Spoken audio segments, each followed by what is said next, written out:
দেখো relative clause, relative clause বা কি অ্যাডজেক্টিভ ক্লজ, রিলেটিভ ক্লজ বা অ্যাডজেক্টিভ ক্লজ। উদাহরণ দিয়েছি কি I saw the man who was talking to you. এইখানে দেখো আই স দ্য ম্যান, এই জায়গাটা হলো আমাদের প্রিন্সিপাল ক্লজ, কারণ এই জায়গাটার অর্থ বোঝার জন্য আমাদেরকে কারো উপর নির্ভরশীল হতে হয় না। কিন্তু বাদবাকি অংশ যেটা আছে হু ওয়াজ টকিং টু ইউ, এই অংশটার জন্য কিন্তু আমাদেরকে এই প্রথম অংশের জন্য নির্ভরশীল হতে হয় স্বাভাবিক কারণে। এই অংশটাকে আমরা বলবো সাবঅর্ডিনেট ক্লজ। কি বলবো? Subordinate clause. সাবঅর্ডিনেট ক্লজ আবার আমরা জানি তিন ভাগে ভাগ। কয় ভাগে ভাগ? তিন ভাগে। একটা হচ্ছে নাউন ক্লজ, একটা হচ্ছে অ্যাডজেক্টিভ ক্লজ বা রিলেটিভ ক্লজ যেটা লিখেছি এখানে, আর একটা হচ্ছে অ্যাডভার্বিয়াল ক্লজ। এই অংশটা আমাদের সাবঅর্ডিনেট ক্লজের অ্যাডজেক্টিভ ক্লজ বা রিলেটিভ ক্লজের মধ্যে পড়বে। কারণ কি আমরা জানি যে রিলেটিভ প্রোনাউন তার আগে অ্যান্টিসিডেন্ট থাকবে, এবং যদি আমরা ব্যক্তি বোঝাই তারপরে আমাদের এই রিলেটিভ প্রোনাউনটি বসে।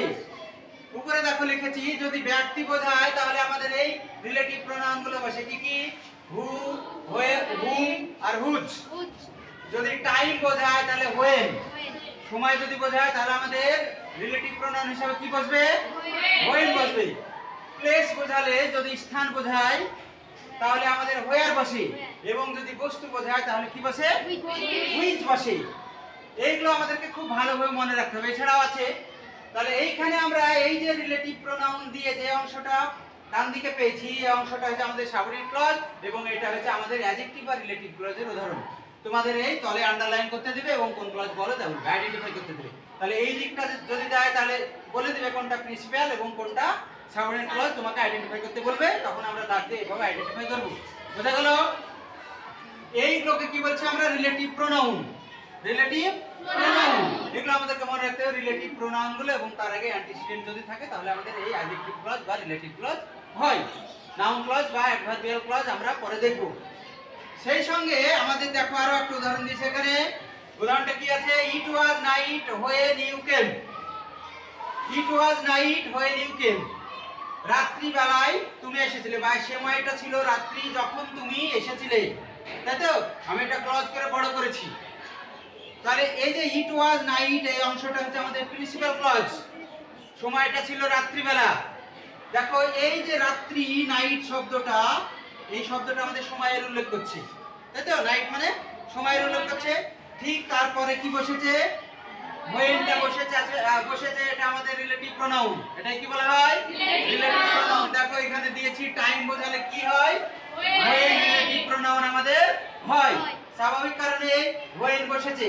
তাহলে এইখান থেকে এই অংশটা আমাদের হচ্ছে প্রিন্সিপাল ক্লজ, আর এই অংশটা হচ্ছে সাবঅর্ডিনেট ক্লজ। এবং সাবঅর্ডিনেট ক্লজের তিন ভাগে ভাগ। তার একটা অংশ পাবো আমরা অ্যাডজেক্টিভ ক্লজ। অ্যাডজেক্টিভ বা রিলেটিভ ক্লজ কেন? তার কারণে এখানে অ্যান্টিসিডেন্ট রয়েছে, তারপরে রিলেটিভ প্রোনাউন বসেছে। এইখান থেকে আমাদেরকে বুঝে নিতে হবে এটা হচ্ছে অ্যাডজেক্টিভ বা রিলেটিভ ক্লজ। বোঝা গেল? এই অংশটা ভালোভাবে মনে রাখবা। তাহলে রিলেটিভ বা অ্যাডজেক্টিভ ক্লজ কি? তাহলে আমাদের কমন যে কনসেপ্ট, প্রাথমিক যে ক্লজের অ্যাডজেক্টিভ বা রিলেটিভ ক্লজের যে প্রাথমিক ধারণা, সেই প্রাথমিক ধারণা কিন্তু আমাদের ক্লিয়ার হয়ে যাবে। মনে থাকবে?